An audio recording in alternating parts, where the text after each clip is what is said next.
First Coast News Weather Team, certified by Weather Rate, sponsored by AC Designs.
Years ago. And then, of course, that latest nor'easter back in 2021, I remember covering how that was washing out the dunes around like Michael's Landing there. So it happens. Yes, we know the waters go up, and not trying to hype, because this is just empirical data that it shows from a reading this was a pretty high tide. So it was, yeah, record event. And then, also for places like St. Augustine, it was some of the highest water levels that they've seen since Nicole. Or Milton caused some high tides too across the First Coast, but this was once again the highest that areas across the First Coast have seen these high tides since Milton, or before that, since Nicole. Well, I do want to give a shout out to all our weather watchers, Yeah. not just here in Fernandina, but we had a bunch out of the St. Augustine area that were sending in photos just at all these high tides. I think I got one right here, actually. Yeah. Let's see, out of St. Augustine, where, this is out of Cordova Street, and that is a spot that does flood, but this was when multiple vehicles were out there. People that live in the area got stalled out because it was just a little higher than it normally is. And, there was a few spots where it was a couple feet deep out in that area. Yeah. So. I also saw some weather watchers send in photos from South Jacks Beach and St. Mary's. So, yeah, all up and down the coast. So if you ever want to submit photos, by the way, check out, you can either use the app on your phone. There's a Near Me function, which you can upload videos and photos that way. Or you check us out on Facebook. That's probably the best way to do it. First Coast News Weather Watchers. I think it's actually technically FCN Storm, but if you look up First Coast News Weather Watchers, you'll be able to find it. Oh, on the Facebook page? Yeah. Or All you right. could email it to us, too, if you that prefer works. that method. That works as well. Or we'll take all your photos.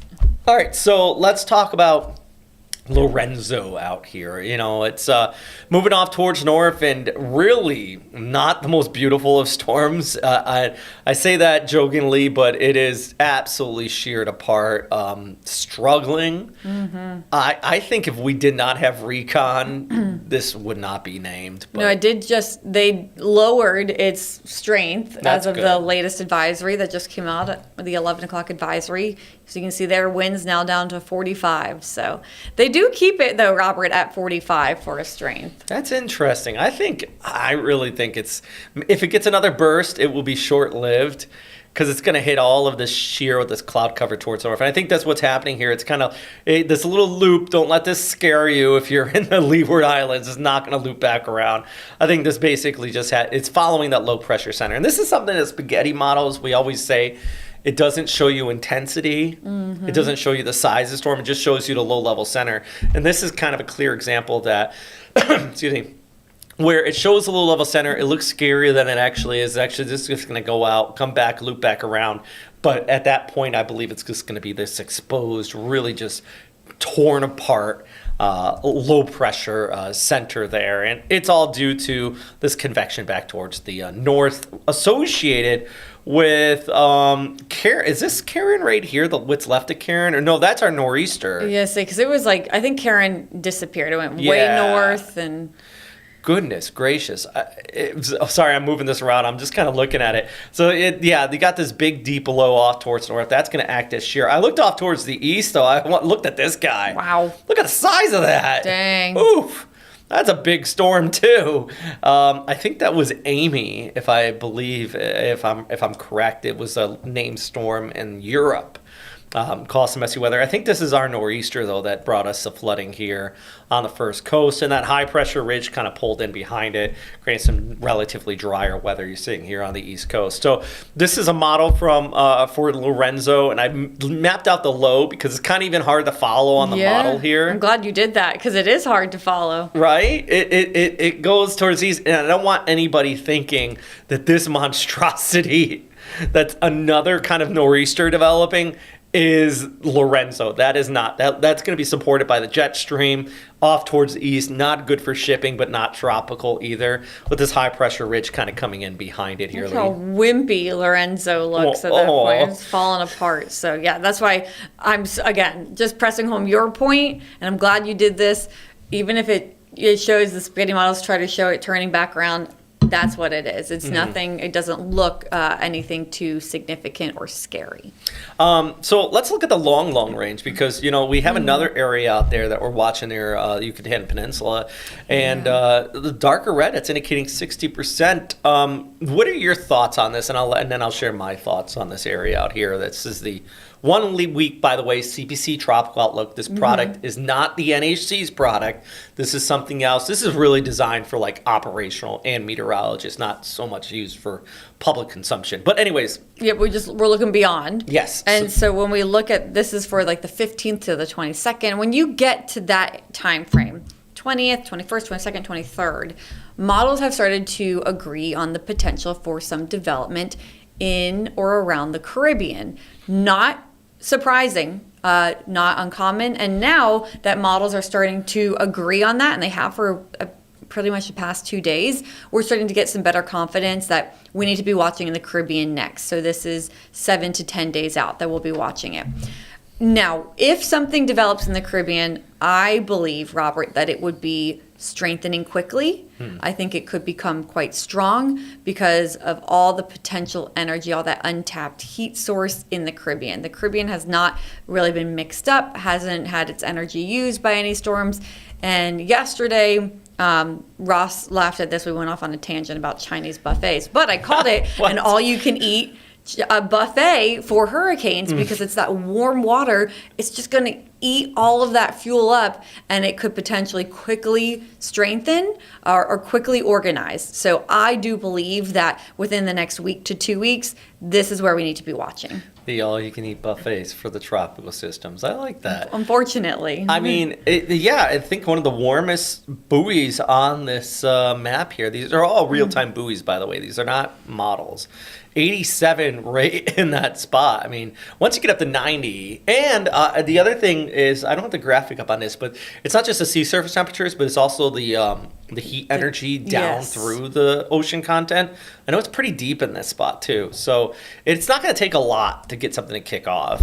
And then we talk about Climo. It's this time of year. I mean, what was the anniversary of Milton was last week, and that was a very similar spot for development, pushed off towards north. Now, this is climatology in the month of October. Can't stress enough, this is not a forecast, but it just shows, even like before the times of weather models, this is what they did. You see the convection out here, you see the cloud cover, and you go, okay, well, it's October. That looks interesting. This is probably a track it would take. So that's kind of what we're watching. Next name. Sorry, go ahead, Lee. No, I didn't want to interrupt. I'm sorry. All I was just going to say is, I want everyone to know, though, that while we are talking about we're watching the Caribbean next, we do think that we could get our next storm there.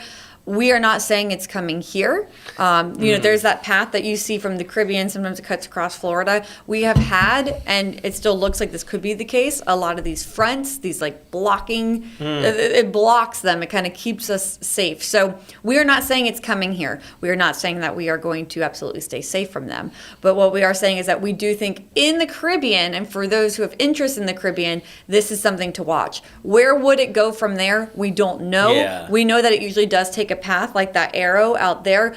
Does it cross across our area like Milton? Because there has been some models that kind of have it pop up and just does this. It kind of swings around and just hangs out.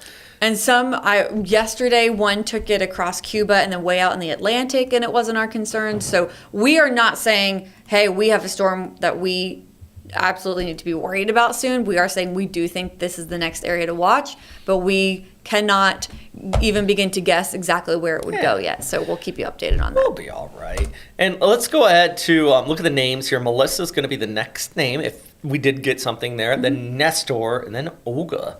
And, okay, got some. Pablo. Rebecca with a K. I like that. And then Sebastian. I had a friend from high school. We called him Sebi. Sebi? Sebi. Oh, yeah. That's cute. His name was Sebastian, but he didn't like being called Sebastian. Okay. All right, so let's look at the Pacific. We're changing basins. Changing basins. And the reason is because I've been seeing this on social a lot. People saying that, and the reason why this is a very real news story, but we're including it in Talkin Tropics because I've been seeing a lot of people call this Alaska was hit by a typhoon. And yes, but no, right? The remnants of one, and that is important to say. It's the remnants of a typhoon. That's what's important because by this point, this thing has gone extratropical. It's the same thing if you got a hurricane off of the East Coast and we were talking about the windy conditions out there in Europe. That's not a hurricane, but it is kind of the energy coming off of it. I'll show you some video. I believe this is out of Nome. If we could throw up the video on the screen here. Out of the Nome area and this is just kind of some shots because I've also seen, and we don't have access to it, video of like some areas on the west coast here are seeing some very serious flooding, homes being pulled away. I know that at least at this point, 70 people have been rescued from their homes, like via the Coast Guard or via local police out there in Alaska because of these water levels with the heavy rain, windy conditions. They actually had wind reports there at Nome where this video is taken of 100 miles per hour. This video doesn't seem very dramatic, but I can tell you, I've seen some of the images out there. It is rough, and a lot of people are saying, no one's talking about it. Well, here we are. I guarantee, though, the like Anchorage, Juneau, the TV markets out there, they're definitely covering this, and I would go check them out. And then you know more, but I think I saw that there's at least one fatality, unfortunately. It doesn't surprise me if that did take place, only because of the amount of flooding we have been seeing with this. So thank you very much for sharing that. I have seen the reports of people being rescued, power outages, roads cut off. It's like they got hit by a typhoon, I can tell you that. And as we know here, that water is the deadliest. So it is a very scary situation for all of them with that flooding. Its problem is, too, this would hit a lot of remote areas. Now, Nome is a city. It's like a couple thousand people. Okay. But it does hit these remote areas. And then sometimes people get caught off guard, especially if you don't have the alerts and warnings in place there.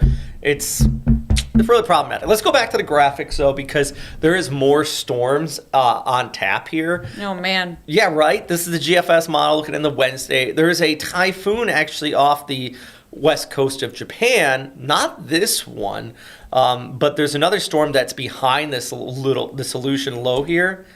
And it's that one. That's actually the Nakri that's pulling in behind this, which is a typhoon off of Japan. Look how deep that gets in the models. Dang. And you know what else I noticed here? A lot of here, Lee? What do you notice? The snow. Yeah. Right? That's, oh my goodness. So we're talking about like blizzard conditions. Think of a hurricane, but put snow in it. I like, see, that's somebody who grew up in Fernandina Beach right there. That might be my helm. I might have just discovered it. It's a hurricane that has snow in it. Just thank you. Because a blizzard is not only it's snowing, but it's it's been a while since I've been up north. I think it's 30 knots. It's sustained. And it has to be over 3 hours continuously for a blizzard warning. So whenever you see somebody is in a blizzard, it's basically they're in a tropical storm with sustained winds at that point, but it's snowing at the same time. You're right. It's the worst of the worst. And then on top of that, you're going to be talking about the flooding along the southern coast, which they already have saturated grounds. It's just another storm. So it's not over yet for Alaska. That makes me sad for them. It's rough. No. Speaking about the blizzards, this is why I live here, where I live. Hurricanes are rough. I just do not like being cold. Well, go ahead. Well, we're in the right spot. Although it's been kind of brisk in the Jacksonville area. It has been sweater weather for me. Sweater weather is 70s, okay? Anything below 75? Ooh, look, I got my long sleeves on today. Yeah, anyway. Okay. Hey, back to the text. Well, I also want to talk about how this storm system and the big Aleutian low is coming in. Its energy is swinging back towards the East Coast. Think of if you have a rope and you snap the rope, you get these kind of waves in this, and you get a lot of these up and down. Look at this by next Monday. This is it is a solid meridional jet stream. My goodness, this is a lot of ups and downs. Like the jet, and this is due to those multiple typhoons interacting with the jet and then impacting the Aleutian low, like we're seeing off towards Alaska. And then eventually, this is going to cause some swings in our temperatures here. And what do we have for the highs this week? We're in the mid 80s, right? Low to mid 80s. I mean, it's a little bit above average, about. But we could have some cool downs, some pretty solid, maybe even some early season snows for our friends up north, just because of these waves and the jet stream kind of kicking on by. So, Lee, that's a look at the tropics right now. we have that. Oh, I had a little sneak peek here. So we're going to do a little trivia here with you and for everybody watching here as well, because I've been working on this. Man, put on the spot. I'm putting you on the spot. I've been working on this graphic and did a little story, web story, if you want to check it out, if anybody's kind of curious, is weather-related words that I think a lot of people don't know Were they related or originate? where they originate from. Here's some of them, and then I have one that's a little bit darker that we're going to talk about that's not on the list. But first, let's start off with the first one, disaster. Do you have any idea? So am I supposed to, like, do we look at the origin, like, should I break it apart, like, okay, what is disaster It's or kind of something both. like that? So some of these have an origin to them that there's a story behind it. Some of them come from the Greek words of the word itself. So it's kind of both here. Okay. I'll give you a hint. I have Disaster, no idea for disaster. It is something to do with its origin of the word from its original language, Greek. Okay, so that's all right. I'm taking you this one. I'll give you this one. Disaster. Aster is star. Oh yeah. And in Greek, like a Death Star or something. Yes, that's it. Are you serious? Yes, it's bad star. Yeah. Disaster literally translates as bad star because it whenever they would see a comet, and a comet, if you see it to the naked eye, it appears as a star, and it appears as a star for people that look at the sky every night as one that does not belong there. So if you have a star that doesn't belong there, it is a bad star, and it heralds in something bad, probably a disaster. Bad star. Fun fact, Cloud 9. You have any idea on this one? Do Cloud 9 and Under the Weather relate?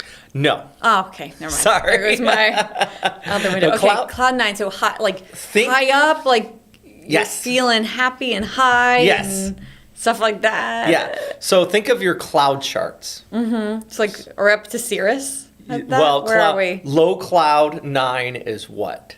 Oh, low. So fog is the lowest. Yeah. Well, what's the highest low cloud? The highest low cloud. Yes. Are we in stratus is mid?